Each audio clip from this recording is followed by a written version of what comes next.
Have you ever wondered what Jesus went through when he atoned for us?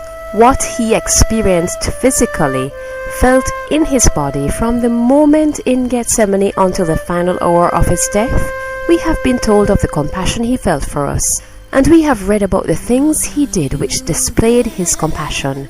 No one can know the amount of compassion or the strength of it. The greatest display of his compassion and his love for us is seen when we observe what he actually endured during those hours of torture. Here we have an excerpt from an article entitled "A Physician Testifies About the Crucifixion" by Dr. C. Truman Davis.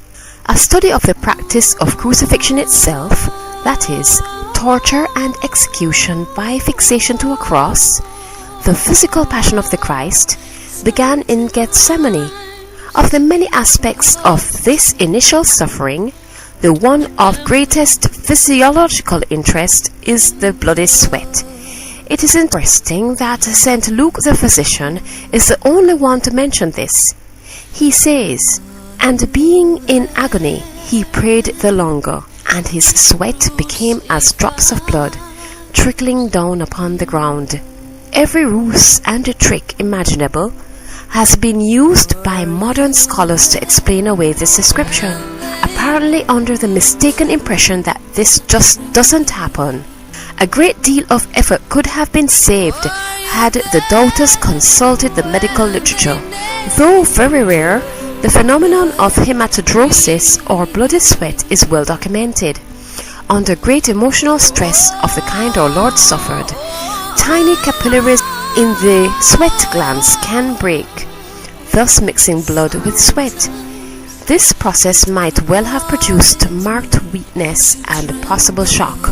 After the arrest in the middle of the night, Jesus was next brought before the Sanhedrin and Caiaphas, the high priest.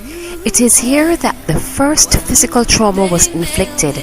A soldier struck Jesus across the face for remaining silent when questioned by Caiaphas. The palace guards then blindfolded him and mockingly taunted him to identify them as they each passed by, spat upon him and struck him in the face. In the early morning, battered and bruised, dehydrated and exhausted from a sleepless night, Jesus is taken across the praetorium of the fortress Antonia, the seat of government of the procurator of Judea, Pontius Pilate. You are of course familiar with Pilate's action in attempting to pass responsibility to Herod Antipas, the tetrarch of Judea. Jesus apparently suffered no physical mistreatment at the hands of Herod and was returned to Pilate. It was in response to the cries of the mob that Pilate ordered Barabbas released and condemned Jesus to scourging and crucifixion. Preparations for the scourging were carried out when the prisoner was stripped of his clothing and his hands tied to a post above his head. It is doubtful the Romans would have made any attempt to follow the Jewish law in this matter, but the Jews had an ancient law prohibiting more than 40 lashes. The Roman legionnaire steps forward with the flagrum or flagellum in his hand. This is a short whip consisting of several heavy leather thongs with 2 small balls of lead attached near the ends of each. The heavy whip is brought down with full force again and again across Jesus' shoulders, back, and legs. At first, the thongs cut through the skin only. Then as the blows continue, they cut deeper into the subcutaneous tissues, producing first an oozing of blood from the capillaries and veins of the skin, and finally spurting arterial bleeding from vessels in the underlying muscles. The small balls of lead first produce large, deep bruises, which are broken open by subsequent blows. Finally, the skin of the back is hanging in long ribbons, and the entire area is an unrecognizable mass of torn, bleeding tissue. It is determined by the centurion in charge that the prisoner is near death. The beating is finally stopped. The half-fainting Jesus is then untied and allowed to slump to the stone pavement, wet with his own blood. The Roman soldiers see a great joke in this provincial Jew claiming to be king. They throw a robe across his shoulders and place a stick in his hand for a scepter. They still need a crown to make their travesty complete. Flexible branches covered with long thorns, commonly used in bundles for firewood, are plaited into the shape of a crown, and this is pressed into his scalp. Again there is copious bleeding, the scalp being one of the most vascular areas of the body. After mocking him and striking him across the face, the soldiers take the stick from his hand and strike him across the head, driving the thorns deeper into his scalp.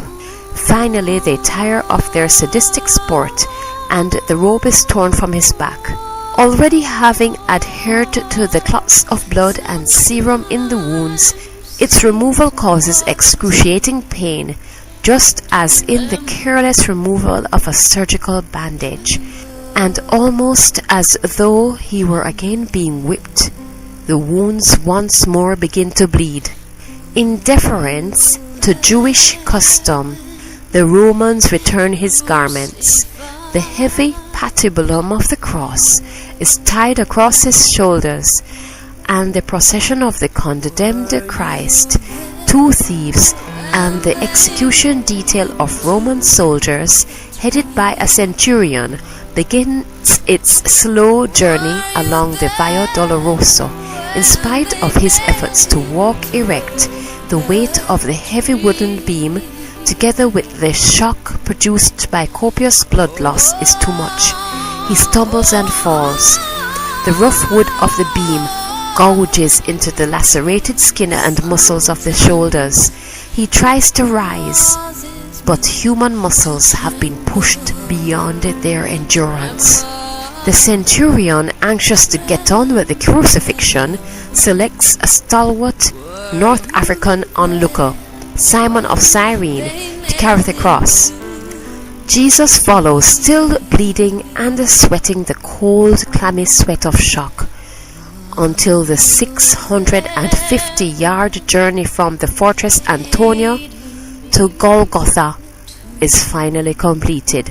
Jesus is offered wine mixed with myrrh, a mild analgesic mixture. He refuses to drink. Simon is ordered to place the patibulum on the ground, and Jesus quickly thrown backward, with his shoulders against the wood. A legionnaire feels for the depression at the front of the wrist. He drives a heavy, square, wrought iron nail through the wrist and deep into the wood. Quickly he moves to the other side and repeats the action, being careful not to pull the arms too tightly, but to allow some flexion and movement. The patibulum is then lifted in place at the top of the stripes, and the titulus reading Jesus of Nazareth, King of the Jews, is nailed in place. The left foot is now pressed backward against the right foot, and with both feet extended, toes down, a nail is driven through the arch of each, leaving the knees moderately flexed. The victim is now crucified.